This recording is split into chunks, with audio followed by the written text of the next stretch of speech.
suenan timbres, la palabra que camina.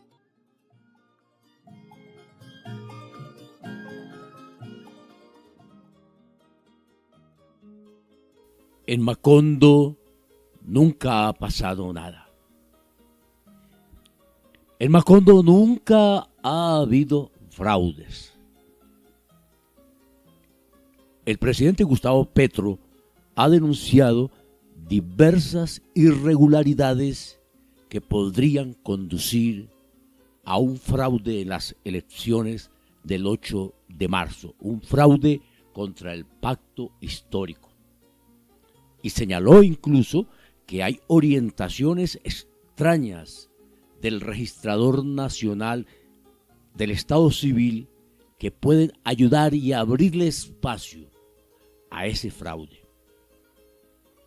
El señor registrador respondió muy bravo, diciendo que a él nadie, pero absolutamente nadie, le podía decir cómo hacer las elecciones. La gente de la derecha se unió a las voces escandalizadas y hasta se quejaron ante la Comisión Interamericana de Derechos Humanos por la grosera intervención del presidente en el tema electoral. Y que en Colombia nunca, pero nunca ha habido fraude alguno. Razonamientos que levantaron una carcajada general.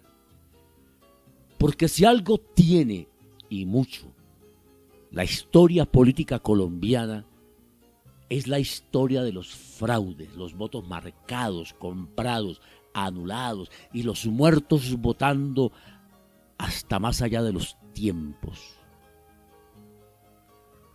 Los fraudes electorales fueron una de las razones de nuestras guerras civiles y alzamientos armados del último siglo. Es tan larga y centenaria la historia de los fraudes en Colombia que en 100 años de soledad, escrita por García Márquez hace más de medio siglo, se narra el fraude efectuado en las primeras elecciones que tuvo Macondo y que originaron la guerra que desangró a Macondo. Así lo escribió García Márquez en 100 años de soledad. En cierta ocasión, en vísperas de las elecciones, don Apolinar Moscote regresó de uno de sus frecuentes viajes preocupado por la situación política del país. Los liberales estaban decididos a lanzarse a la guerra. Como Aureliano tenía en esa época nociones muy confusas sobre las diferencias entre conservadores y liberales, su suegro le daba lecciones esquemáticas. Los liberales, le decía, eran masones, gente de mala índole, partidaria de ahorcar a los curas, de implantar el matrimonio civil y el divorcio, de reconocer iguales derechos a los hijos naturales que a los legítimos, y de despedazar al país en un sistema federal que despojara de poderes a la autoridad suprema. Los conservadores, en cambio, que habían recibido el poder directamente de Dios, propugnaban por la estabilidad del orden público y de la moral familiar. Eran los defensores de la fe de Cristo, del principio de autoridad, y no estaban dispuestos a permitir que el país fuera descuartizado en entidades autónomas. Por sentimientos humanitarios, Aureliano simpatizaba con la actitud liberal respecto de los derechos de los hijos naturales, pero de todos modos no entendía cómo se llegaba al extremo de hacer una guerra por cosas que no podían tocarse con las manos.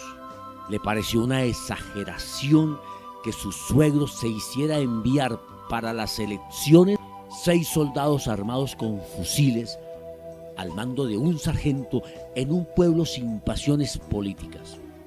No solo llegaron, sino que fueron de casa en casa decomisando armas de cacería, machetes y hasta cuchillos de cocina, antes de repartir entre los hombres mayores de 21 años las papeletas azules con los nombres de los candidatos conservadores y las papeletas rojas con los nombres de los candidatos liberales.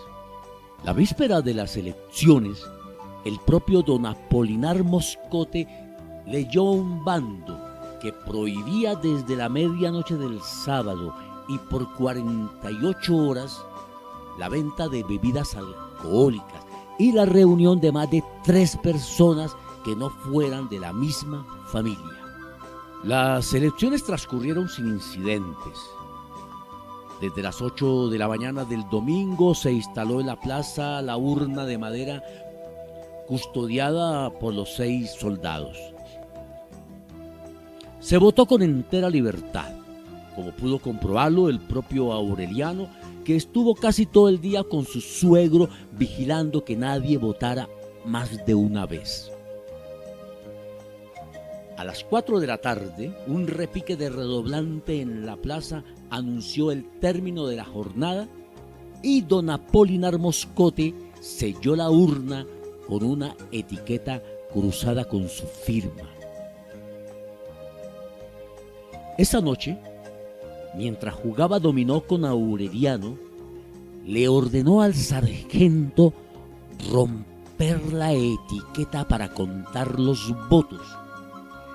Había casi tantas papeletas rojas como azules, pero el sargento solo dejó 10 rojas y completó la diferencia con azules.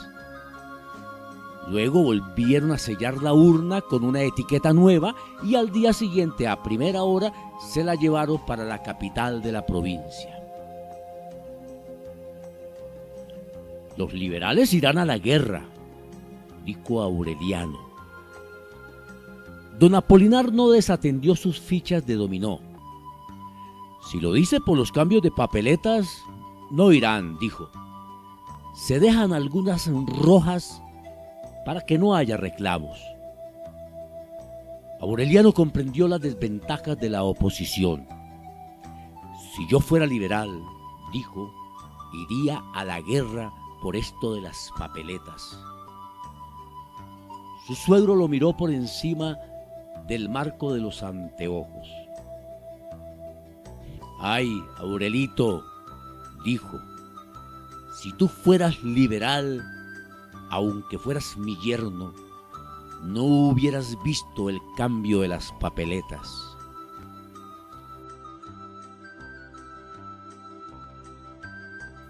Bueno, dirá la derecha colombiana, que está muy asustada por la total certeza de las derrotas que tendrán en las elecciones de este año a mano del pacto histórico, que en Macondo nunca ha habido fraudes, como tampoco hubo la masacre de las bananeras, ni los falsos positivos, ni la parapolítica, nada.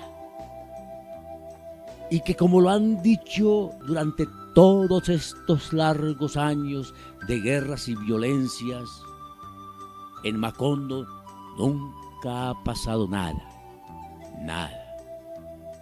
Y lo han repetido tanto y tanto que hasta ellos mismos terminaron de convencerse del cuento y por eso no asimilan que Colombia cambió y ahora es el pueblo el que pone los gobiernos y las reformas y que los cambios ya no los para nadie, porque ya superamos nuestros 100 años de soledad.